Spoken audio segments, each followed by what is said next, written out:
हरियाणा और जम्मू कश्मीर से भाजपा की डबल इंजन सरकारें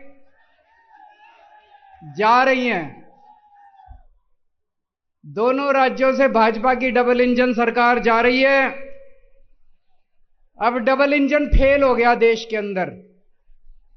एक इंजन तो जून में ही खराब हो गया था जब इनकी 240 सीट आई थी।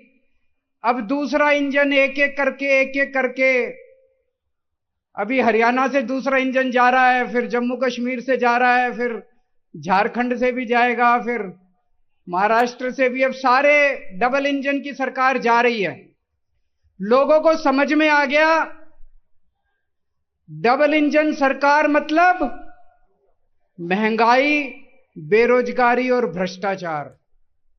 डबल इंजन सरकार मतलब महंगाई, बेरोजगारी और भ्रष्टाचार। इसीलिए पूरे देश से इनकी सरकारें जा रही हैं।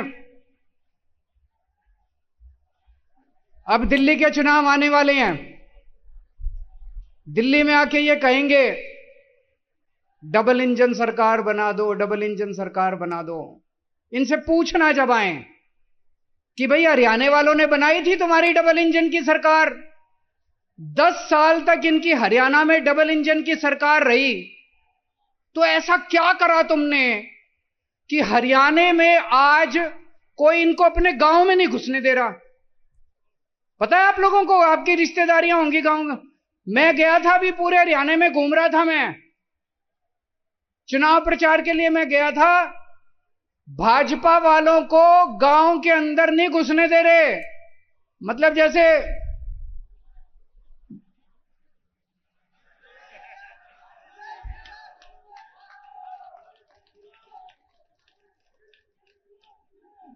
धक्के मार मार के लोग मोहल्ले में नहीं घुसने दे रहे, गलियों में नहीं घुसने दे रहे, गांव में नहीं घुसने दे रहे। तो डबल इंजन की सरकार तुम्हारी हरियाणा में बनाई थी। ऐसा क्या कर दिया तुम लोगों ने कि हरियाणा वाले अब तुमको दुत्कार के भगा रहे हैं अपने अपने गांव से? उत्तर प्रदेश में 7 साल से डबल इंजन की सरकार है। कुछ तो गड़बड़ करी होगी तुमने कि आधी सीट रह गई तुम्हारी लोकसभा के अंदर उत्तर प्रदेश से। क्या गड़बड़ करी तुम्हारी डबल इंजन ने? मणिपुर में इनकी डबल इंजन की सरकार है। 7 साल से जल रहा है मणिपुर, पिछले 2 साल से जल रहा है। तो ऐसी डबल इंजन की सरकार चाहिए कि मणिपुर बना दे हर राज्य को? तो अगर ये आए आपके पास और कहें डबल इंजन की सरकार चाहिए, तो बोलना बिल्कुल नहीं बनानी डबल इंजन की सरकार। थक गया ये देश डबल इंजन की सरकार से। डबल इंजन का मतलब है डबल लूट, डबल भ्रष्टाचार। मोदी जी के एक दोस्त हैं, नाम पता है सब लोगों को? एक ही कहते हैं मोदी जी कहीं भी विदेश जाते हैं, उनके पीछे पीछे वो जाता है और उनके लिए ठेके इकट्ठे करके लाते हैं। देश में जितने काम है सारे उनको दे रहे हैं। केंद्र सरकार में जितने ठेके हैं सारे उसको मिलते हैं। कौन है? तो डबल इंजन की सरकार इसलिए चाहिए कि केंद्र के तो सारे ठेके दे दिए, अब राज्यों के ठेके भी देने हैं उनको, इसलिए इनको डबल इंजन की, डबल लूट की सरकार चाहिए इन लोगों को। अभी आएंगे आपके घर में, आएंगे चुनाव में और कहेंगे जो जो केजरीवाल ने किया वो सारा काम हम करेंगे। अभी कह रहे हैं, ये जा रहे हैं जगह जगह, जो जो केजरीवाल ने किया सारा काम हम करेंगे। तो उनको कहना फिर तुम्हारी क्या जरूरत है? केजरीवाल है ही हमारे सारे काम करने के लिए, फिर इनकी क्या जरूरत है? चलो इनको एक मौका देते हैं, इनसे ये पूछना, केजरीवाल ने बिजली फ्री कर दी, आज इनकी 22 राज्यों में सरकारें हैं, इनसे पूछना एक राज्य बता दो जहां तुमने बिजली फ्री करी हो। एक राज्य बता दो। गुजरात में, राजस्थान में, मध्य प्रदेश में, छत्तीसगढ़ में, उत्तर प्रदेश में, उत्तराखंड में कहीं इन्होंने बिजली फ्री करी हो? इनकी 22 राज्यों में सरकार है। हमने दिल्ली के अंदर गरीबों के लिए शिक्षा शानदार कर दी, सरकारी स्कूल अच्छे कर दिए। ये आए आपके पास और कहें हम केजरीवाल के सारे काम करेंगे। इनसे पूछना कौन से राज्य के अंदर तुमने स्कूल ठीक करे। गुजरात में 30 साल से इनकी सरकार है, एक स्कूल दिखा दो। मैं गुजरात गया था प्रचार करने के लिए पिछली बार 2 साल पहले। एक स्कूल नहीं मिला जो इन्होंने ठीक करा। गरीबों की शिक्षा का सत्यानाश कर दिया इन लोगों ने। 22 राज्यों में इनकी सरकार है। एक काम बता दें, ये एक काम जो इन्होंने अच्छा काम करा हो 22 राज्यों के अंदर। मैं आज मोदी जी को कहना चाहता हूं, प्रधानमंत्री जी, अगली साल 17 सितंबर को आप 75 साल के हो जाओगे। अगली साल 17 सितंबर को आप रिटायर हो जाओगे। 1 साल और बचा आपका प्रधानमंत्री का।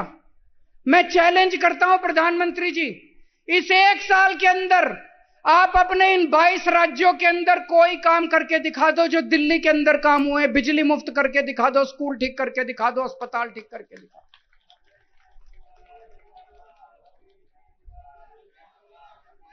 लोग ये कह रहे हैं 10 साल हो गए मोदी जी को राज करते करते, 10 साल में इन्होंने कुछ नहीं करा। जब ये रिटायर होंगे तो लोग सोचेंगे क्या करके गया, कुछ नहीं करके गया। आखिरी 1 साल में करके जाओगे तो लोग कहेंगे चलो 10 साल में कुछ नहीं किया, 11वें साल में तो कुछ करके गए। आज मैं मोदी जी को कहता हूं, चलो कुछ नहीं, एक ही काम कर दो। फरवरी में दिल्ली के चुनाव हैं, फरवरी के पहले इन 22 के 22 राज्यों में बिजली मुफ्त कर दो। दिल्ली के चुनाव में मोदी जी का प्रचार करूंगा मैं। इन 22 राज्यों के अंदर आप बिजली मुफ्त करके दिखा दो, जैसे दिल्ली में हमने दिल्ली के लोगों की बिजली मुफ्त करी है। आपका प्रचार केजरीवाल करेगा दिल्ली के अंदर। आज दिल्ली में कानून व्यवस्था, दोस्तों मैं आपसे ईमानदारी से पूछना चाह रहा हूं, चारों तरफ ऐसा माहौल हो रहा है, रोज गोलियां चल रही हैं दिल्ली में। बड़े बड़े गैंगस्टरों ने अपने ठिकाने बना लिए दिल्ली के अंदर। अखबारों में तो 2-4 खबरें ही छपती हैं। गांव देहात दिल्ली का है, जो उधर निकल जाओ इतना क्राइम हो गया, इतना अपराध हो गया। मैं लेके आया हूं आज खूब सारे। 4 अक्टूबर को खड्डा कॉलोनी, दक्षिण दिल्ली जैतपुर में नीमा हॉस्पिटल में एक 49 साल के डॉक्टर की हत्या कर दी गई गोली मार के। 30 सितंबर को उत्तम नगर में भारतीय जनता पार्टी के नेता रमनजीत सिंह की गाड़ी के ऊपर गोलियां चलाई गई। 29 सितंबर को नांगलोई में दिल्ली पुलिस के एक कांस्टेबल ने एक शराब माफिया की गाड़ी रोकने की कोशिश की और उस शराब माफिया के ऊपर गाड़ी चढ़ा के उसकी हत्या कर दी गई। 28 सितंबर को गुलाबी बाग में 4 किलो सोना 3.5 करोड़ का लूट के भाग गए। 28 सितंबर को नारायण विहार में 20 राउंड गोलियां चलाई। एक गाड़ी शोरूम था गाड़ियों का, उसके ऊपर 20 राउंड गोलियां चलाई। 28 सितंबर को ही महिपालपुर में एक होटल के अंदर फायरिंग हुई। 28 सितंबर को ही नांगलोई में 2 लोगों ने 3 या 4 राउंड एक दुकान के। ये कई सारे हैं, ये कोई अंत नहीं है। मैं खूब सारे लेके आया हूं। ये जो अपराध दिल्ली के अंदर हो रहा है, सारी सीमाएं तोड़ दी। जैसे 90 के दशक में हम सुना करते थे बंबई में अंडरवर्ल्ड का राज था, वही हाल आज दिल्ली का हो रहा है। लोगों का घर से निकलना मुश्किल हो गया है। और ये तो वो है जो अखबारों में छप रही हैं, ये तो वो है जिसमें एफआईआर हो गई। मैं आपसे पूछना चाहता हूं, कितनी ऐसी घटनाएं हैं जो पुलिस के पास जाती नहीं है या पुलिस एफआईआर ही नहीं करती? कितनी घटनाएं ऐसी हैं दिल्ली के अंदर? आज आम आदमी का सुरक्षित जीना मुश्किल हो गया है। दिल्ली पुलिस इनके पास है, सुरक्षा व्यवस्था इनके पास है। क्या कर रही है बीजेपी? क्या कर रही थी बीजेपी जब ये फायरिंग हो रही थी? क्या कर रही है बीजेपी जब ये सारी घटनाएं हो रही हैं? बीजेपी दिल्ली सरकार के काम रोकने की कोशिश कर रही है, बस ये करती है। उनको एक ही काम दिया था आप लोगों ने कि दिल्ली की सुरक्षा व्यवस्था संभालो, वो तो इनसे संभलती नहीं। जो काम इन लोगों को दिया गया वो काम तो ये करते नहीं, लेकिन वो दिल्ली सरकार के काम, वो बस मार्शल रोकने की कोशिश करते हैं। बसों के अंदर इनको क्या पता बसों में कैसे यात्रा होती है। राजनीति में आने के पहले मैं 10 साल दिल्ली की झुग्गियों में रहा था। बसों में रोज आया जाया करता था। बसों में 10 साल तक दिल्ली की बसों में मैंने भी खाक छानी है। मुझे पता है कि दिल्ली की बसों में क्या व्यवस्था होती है। एक महिला जब दिल्ली की बस में चढ़ती है, अगर उसे बैठने को सीट ना मिले तो मैं जानता हूं उसके साथ किस तरह का व्यवहार किया जाता है। इधर से कोई छेड़ता है, उधर से कोई छेड़ता है, इधर से कोई उसको तंग करता है।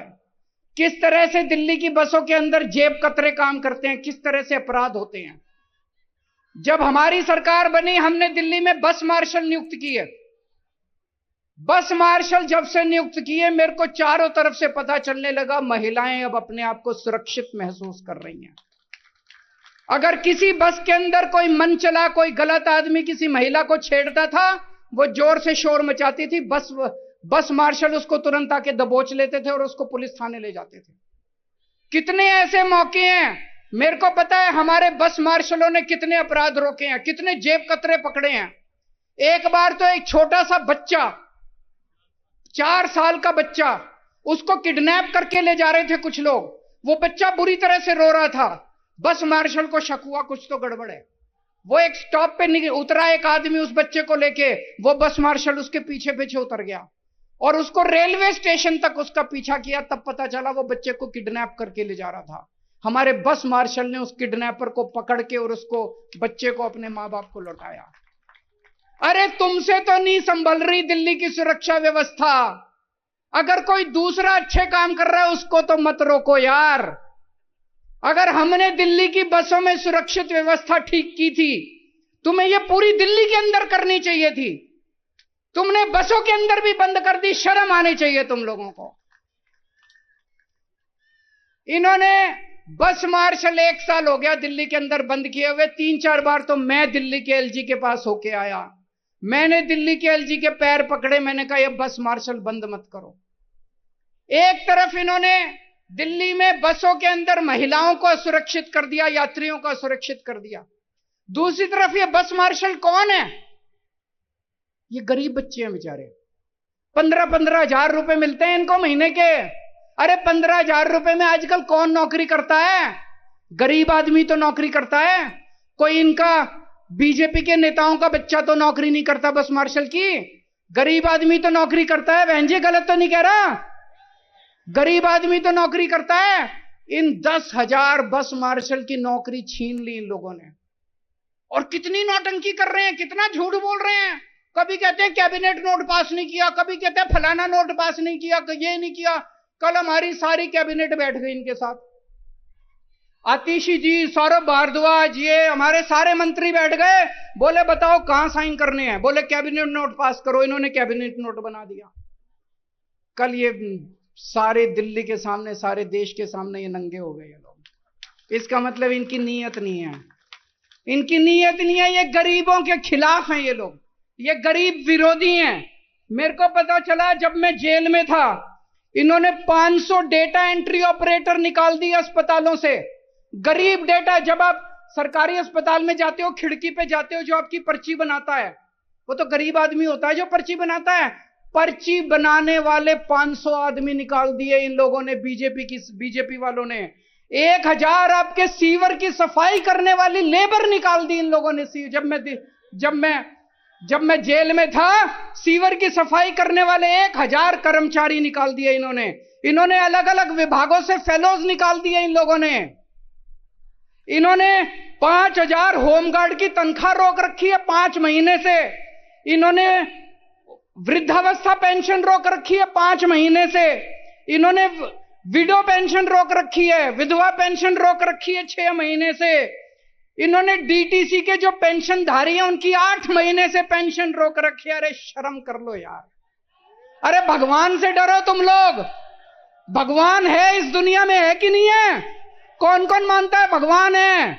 अरे बहुत बुरा करेगा तुम लोगों का। इनकी हाय लगेगी। ये गरीब हैं सारे, ये कोई अमीर लोग नहीं है। इनकी तनख्वाह रोक ली, इनकी नौकरियां छीन ली, हाय लगेगी तुमको। तुमको लगता है ऐसे तुम दिल्ली जीतोगे? अरे कुछ अच्छे काम करो यार। तुम्हारे पास इतनी बड़ी ताकत है, केंद्र सरकार में तुम्हारी सरकार है, इतना पैसा है, कुछ अच्छे काम करते। लेकिन अब चिंता मत करना, तुम्हारा केजरीवाल आ गया, सबकी तनख्वाह दिला दूंगा।